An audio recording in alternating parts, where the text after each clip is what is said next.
Alrighty, but everybody, welcome back. We're now in my dorm room. I'm out of the hotel, and got Max and Malik, the same crew here, and we still haven't talked about the CBJ series and Tampa Bay Lightning, and we also haven't talked about the Canes Bruins series. Obviously, also got to discuss Bruins Lightning. A lot of news also in the NHL. The Leafs had a big trade, and the Coyotes lost some picks. So let's get right into it. Obviously, I know Max was the most excited for this series with CBJ and Tampa Bay. Max, you had CBJ in 7. Why do you think they didn't come through? What were your observations in the series? And go on. Honestly, the Blue Jackets just simply kind of ran out of gas. That's all it kind of was. That's all it really looked like to me. They just didn't They didn't have the star power that they had last year that could actually pull them through and carry them. You have your system and that's great.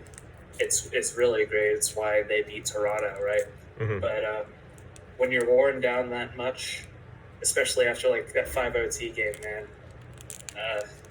and at least Tampa came off having some rest. They played less meaningful games in a round robin, in less games in total as well.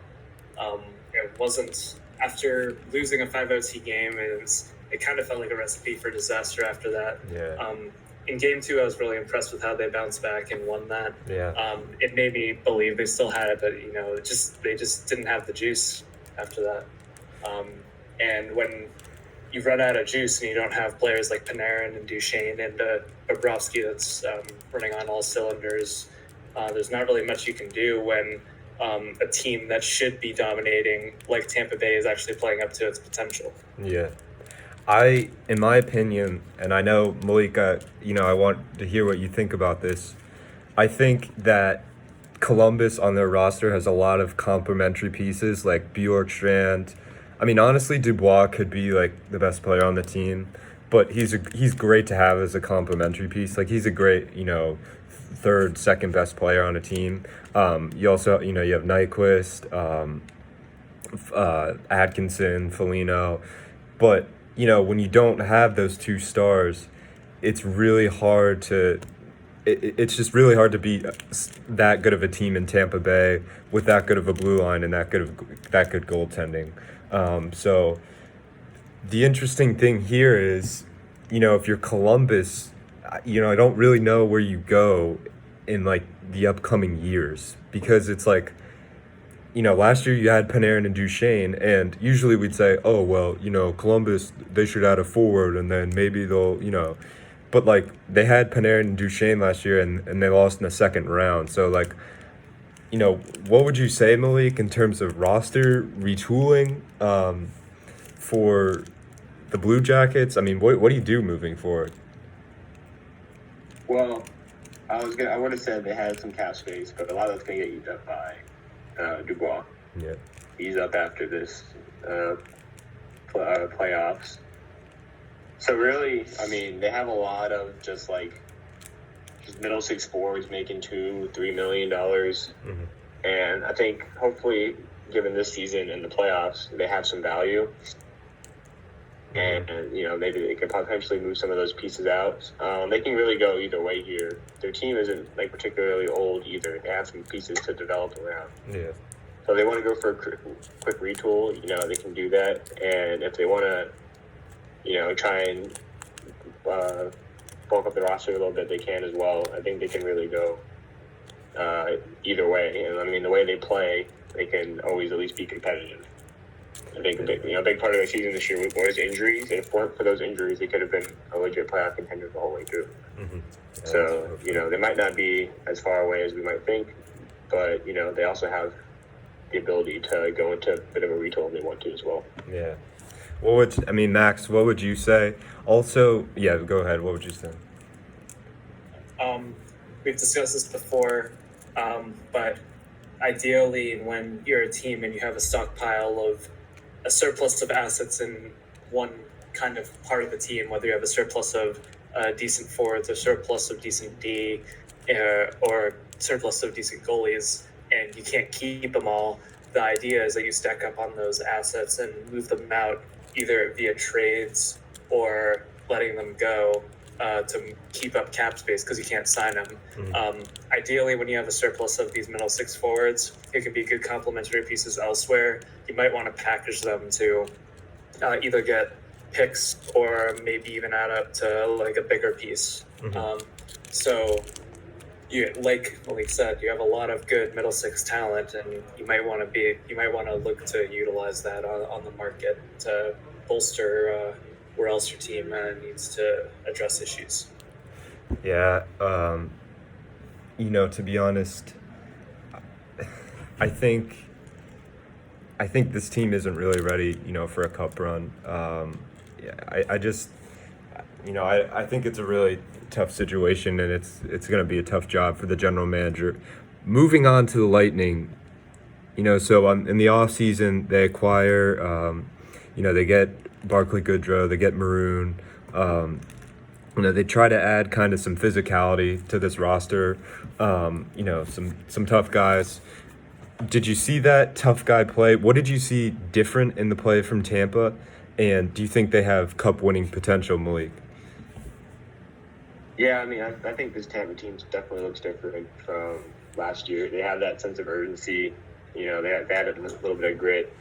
And I think they showed in that, Game 5 overtime that, they're willing to put the work in to win big games.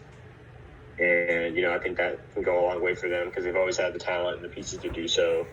They just have to put it all together. And I think that if they continue to do that, then I don't see why they can't go all the way and win it this year. Would you say that they're your cup favorite right now? I think they're my favorite coming out of the East right now. I think they look really good. I don't know if they'll win the cup. Vegas is looking pretty strong in the West right now. But, I think they can definitely win the East for sure. I think they're the hottest team right now. Wow. It's interesting. Max, what do you think? Last when they got upset by Columbus, it was basically because they just got completely outworked. They got basically bullied by Columbus just all over the place.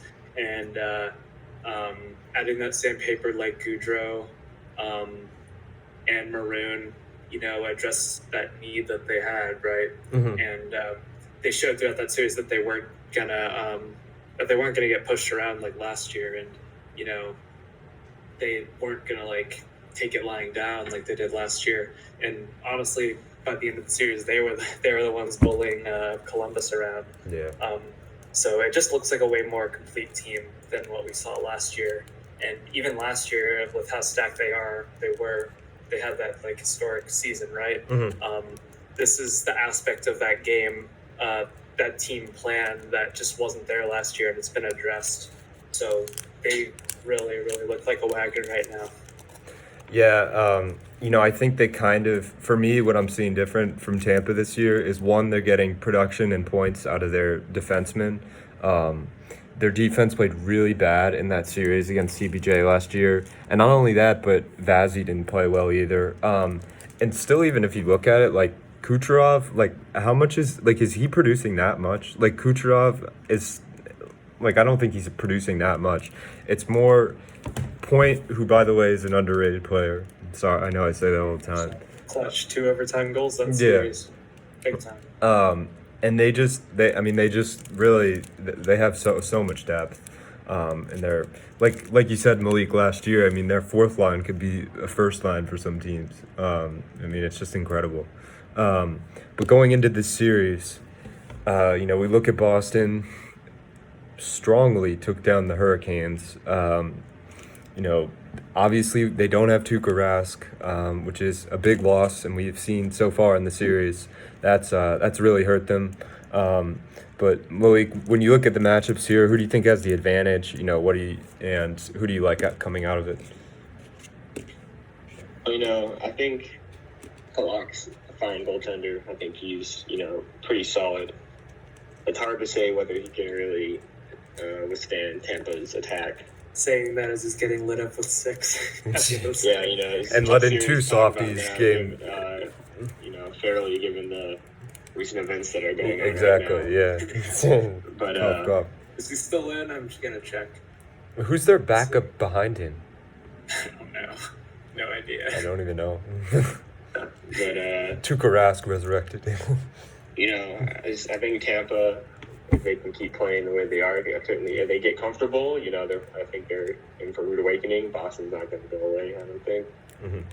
But I think I don't know if they say they go all the way. I think they've at least learned enough lessons from last year to overcome some of these challenges. I think they can get through Boston this year.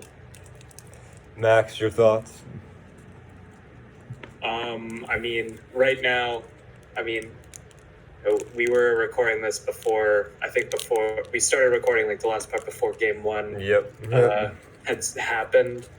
Even then, it's hard to like say now, but because of like how the series and how this game 3 is going right now, but like I still had Tampa winning this series, even before the events that are occurring right now. Mm-hmm. And they look like a complete team. It's just like it's crazy what a few pieces can do to a roster. It looks just like a completely different squad right now.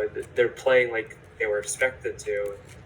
That's really hard to it's really hard to do, and they're going to be a really tough team to knock off if they keep playing like this.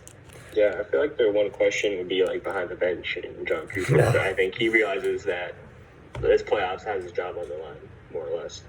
Yeah. And I think he's going to do everything he can to get the most out of his team this year. I think he learned his lesson being a little complacent against Columbus and that getting his guys going until it's too late. So, I think they've learned some lessons from last year and should be able to win the series. So, yeah, you kind of read my mind there. I was going to ask, so I have 2 questions. One, if they lose this series, does Cooper get fired? And we discussed that with CBJ, and we all agreed if they lost to CBJ, he's gone. If he loses this series, are they gone? Is he gone? And 2, what did you guys think of the Goodrow trade? Do you think they should have given, do you think a first-round pick was too much for him? Obviously, they did trade a third-round pick with him, but do you think a first was too much for Goodrow? But anyways, go ahead, whoever wants to. I think the Goodrow trade basically shows that, if you guys don't go far in these playoffs, like Cooper's gone. Because you don't trade a first for Goodrow to get out in the second round. Yeah. So, obviously, in a vacuum, it doesn't look like a great deal. In terms of what Tampa needed and what they're going for, it makes sense. They have they have quite a few mid-round picks this year. It's not the worst case, situation in the world. They have 2 thirds, they can package them to move up to the second and have 2 seconds.